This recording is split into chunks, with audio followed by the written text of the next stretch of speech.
नमस्कार, माझे नाव प्रथमेश सावंत. माझ्या PS1375 व्लॉग्स या चॅनलवर मी तुम्हा सर्वांचे सरसे स्वागत करतो. मागचा व्हिडिओ तुम्ही बघितला असेल, यश हिल टॉप या फार्म हाऊसचा केला होता आणि त्यावेळेस आम्ही जाता जाता पैजारवाडी या ठिकाणी असलेले संत चिले महाराज यांच्या मंदिराला भेट दिली होती. तसेच त्यानंतर आम्ही पावनखिंड या ठिकाणी गेलो होतो. हे तुम्हाला हे सर्व व्हिडिओच्या माध्यमातून पाहायला मिळणार आहे. व्हिडिओ शेवटपर्यंत बघा. व्हिडिओ आवडला असेल तर लाईक करा, शेअर करा आणि असेच नवनवीन व्हिडिओ पाहिजे असतील तर माझ्या चॅनलला सबस्क्राईब करा.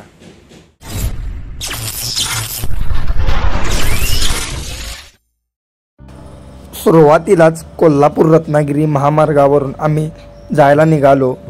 रस्त्यावर खूपच आजूबाजूला झाडं आहेत, त्यामुळं किती जरी ऊन असलं तरी मस्तपैकी सावलीतून आपल्याला जायला मिळते. ज्योतिबा फाट्यापासून पुढे आल्यानंतर पन्ना रोडला जाताना या ठिकाणी कोल्हापूर रत्नागिरी महामार्गावर भव्य उड्डाणपुलाचं काम या ठिकाणी युद्ध पातळीवर चालू आहे. तुम्ही बघू शकताय, रस्त्यावर आता कामं चालू आहेत. कोल्हापूरहून पन्हाळा, शाहूवाडी, बांबवडे, मलकापूर तसेच आंबा आणि महत्त्वाचं म्हणजे रत्नागिरी या ठिकाणी जाण्यासाठी तुम्हाला वाहतूक करताना शिस्तीतच करावी लागेल, कारण रस्ता हा थोडा खडबडीत आहे. आत्ता आपण पैजारवाडी या ठिकाणी असलेल्या संत चिले महाराज यांच्या मंदिरापाशी आलेलो आहे. तुम्ही बघू शकताय, खूपच सुंदर असा मंदिराचा परिसर आहे. मंदिराच्या बाजूलाच पार्किंगची व्यवस्था आहे. खूपच सुंदर असं कासवाच्या प्रतिकृतीमध्ये असणारे हे मंदिर. संत चिले महाराज, दत्ताचाच अवतार असलेलं हे चिले महाराजांचं मंदिर खूपच सुंदर असं आहे. दत्त जयंतीला तसेच चिले महाराज यांची जयंतीला खूपच गर्दी असते या ठिकाणी. तुम्ही बघू शकताय, आजूबाजूला असं स्टॉल आहेत आणि इकडे मंदिर आहे. आपण मंदिरात आतमध्ये गेल्यावर तुम्हाला दाखवतो. दत्त जयंती निमित्त मांडव घातलेला 2-3 दिवस कार्यक्रम चालू होता. आपण मंदिर बघू शकताय. मंदिराच्या बाहेर तुम्ही स्वच्छता बघू शकताय. सध्या आता आत चिले महाराजांची आरती चालू आहे.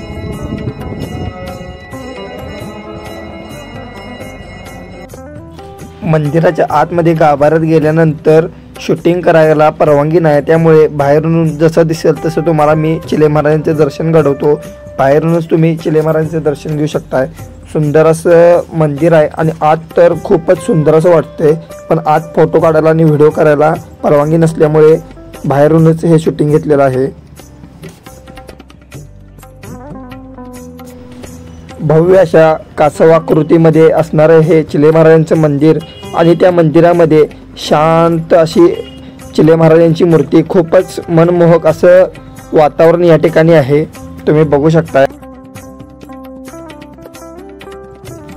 मंदिरामध्ये आत येत असताना समोर हा बोर्ड लावण्यात आहे. त्या बोर्डावर अन्नछत्राची या ठिकाणी बिल्डिंग जी आहे ती तुम्ही फोटोमध्ये बघू शकताय, ती बांधण्याचं काम चालू आहे. आणि ज्यांना कोणाला सरळ हाताने निधी द्यायचा असेल तर ते या ठिकाणी मदत करू शकतात, असं मंदिराच्या देवस्थान समितीतर्फे आवाहन करण्यात आलं आहे. आता आपण आलेलो आहे मंदिराच्या डाव्या बाजूला असणाऱ्या भक्त निवास प्रसादालय या ठिकाणी. तुम्ही बघू शकताय, सुंदर असं या ठिकाणी एक छोटंसं असं प्रसादाचं या ठिकाणी खोली आहे. त्या खोलीमध्ये भात, लोणचं आणि कळ्या असा या ठिकाणी प्रसाद आपल्याला खायला दिला जातो. त्यानंतर इथलं वैशिष्ट्य म्हणजे प्रसाद खाऊन झाल्यानंतर स्वतःच आपलं ताट धुवायला लागतं. हे मला या ठिकाणी खूपच छान वाटलं. त्यानंतर आपण लगेचच तिथून बाहेर पडल्यानंतर आंबाघाट या परिसरामध्ये असणाऱ्या सूर्यास्त दर्शन पाहायला गेलो. आता आपण कोल्हापूर रत्नागिरी मार्गावर लागणाऱ्या आंबाघाट या परिसरामध्ये आहे. आंबाघाट खूपच सुंदर असा आहे. गाड्या आल्यात, आपण जरा एका साईडला होऊन व्हिडिओ करूया. या ठिकाणी सगळेजण फोटोशूट करायला बघू शकताय.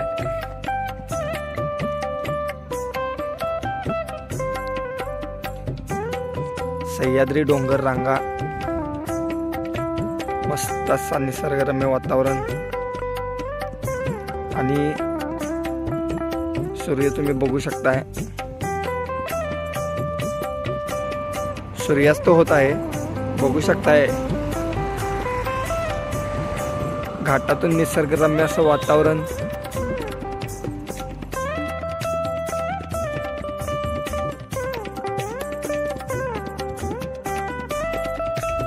आंबा घाटातून सूर्यास्त दर्शन पाहून लगेचच आम्ही पावनखिंडच्या दिशेने निघालो।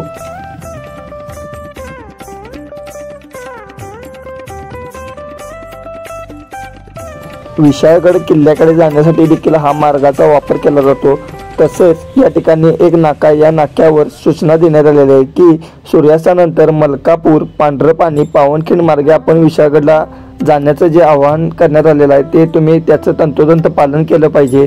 कारण की जंगल क्षेत्र आहे आणि इथे या ठिकाणी प्राणी देखील मोठ्या प्रमाणात असू शकतात।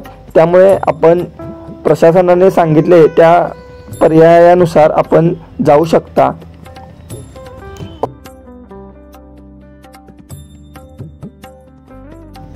कृपया या ठिकाणी येताना जास्त जण आला तरच या ठिकाणी दिवसा फोटो सेल्फी काढण्यासाठी थांबू शकता, किंवा दोघं तिघं आला तर या ठिकाणी थांबू नका।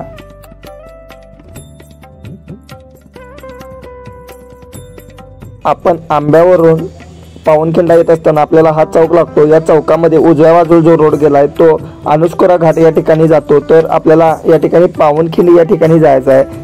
या ठिकाणी पावनखिंडीला जात असताना पांढरपाणी हे गाव लागतं। या गावातून आपल्याला आता पावनखिंड या ठिकाणी जायचं आहे। तुम्ही आता बघू शकता या चौकातून आपल्याला डाव्या बाजूला वळून पावनखिंडीच्या ठिकाणी जायचं आहे।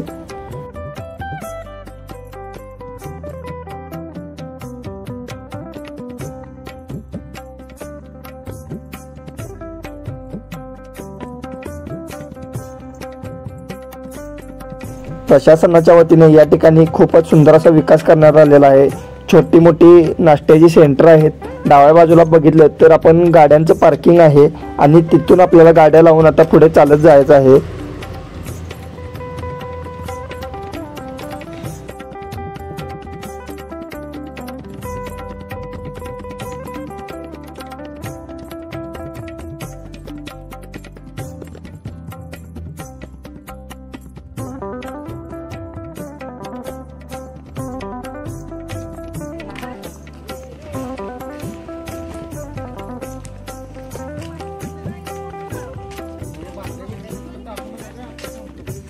सगळ्यात पहिला आलेलं इथं माहिती बघा।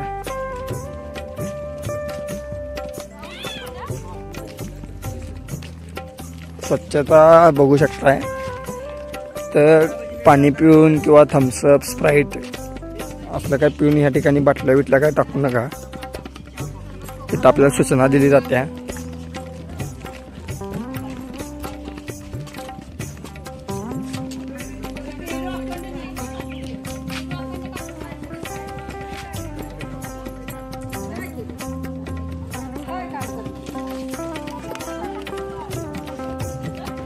त्यानंतर पुढे आल्यानंतर समोरच एखाद्या बुर्जाप्रमाणे ही वास्तू उभा करण्यात आली आहे आणि त्या बुर्जावर चढून आपल्याला या ठिकाणी विजयी भगवा ध्वज फडकवण्यात आलेला आहे। तो आपण बघायला जायचा आहे।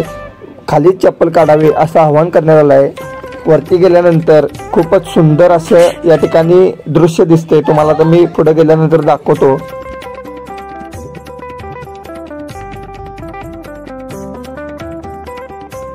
आणि इथून आता आपल्याला इकडे डाव्या बाजूला जायचं आहे।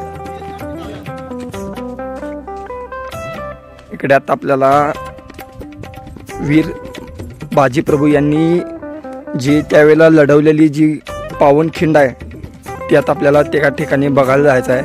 तुम्हाला दाखवतो। खरंच त्यावेळेला कसला पराक्रम केला होता छत्रपती शिवाजी महाराजांच्या या मावळ्यांनी। एक हाती या ठिकाणी खिंड लढवत होते वीर बाजीप्रभू। जीवाची पर्वा न करणाऱ्या बांधल सेनेतील काही मावळ्यांनी या ठिकाणी छत्रपती शिवाजी महाराजांना पन्हाळगडावरून सिद्धी जोहरच्या वेढ्यातून सोडवण्यासाठी शर्तीचे प्रयत्न केले। खूपच या ठिकाणी जखमी होऊन सुद्धा या मावळ्यांनी छत्रपती शिवाजी महाराजांना पन्हाळगडावर सुखरूपपणे पोहोचवले।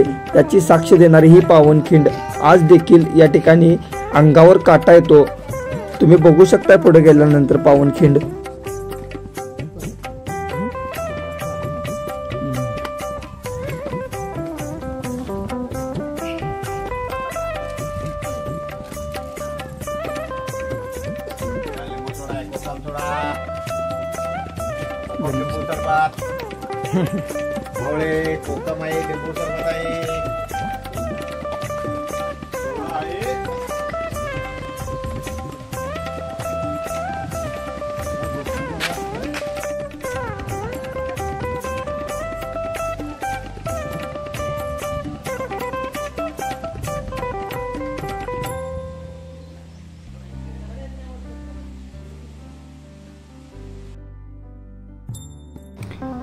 इथे बाहेर चप्पल काढून आपल्याला आता खाली पावनखिंड बघायला जायचं आहे। तुम्ही बघू शकताय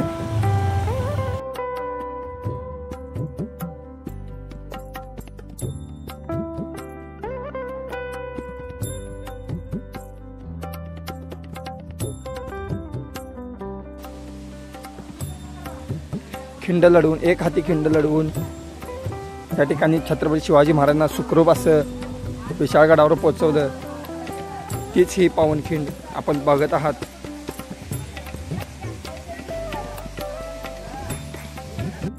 या खिंडीमध्ये 12 महिने 24 तास पाणी या ठिकाणी वाहत असते।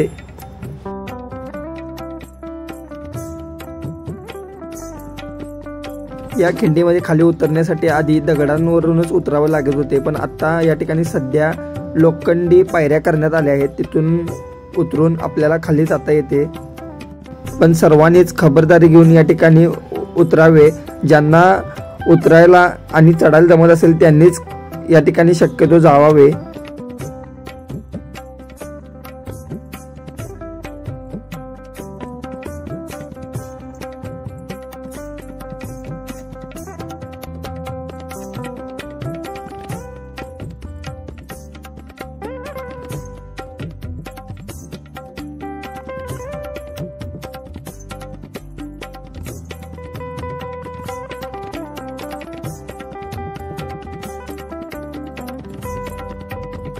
या ठिकाणी महादेवाची पिंड आहे, तुम्ही दर्शन घेऊ शकता।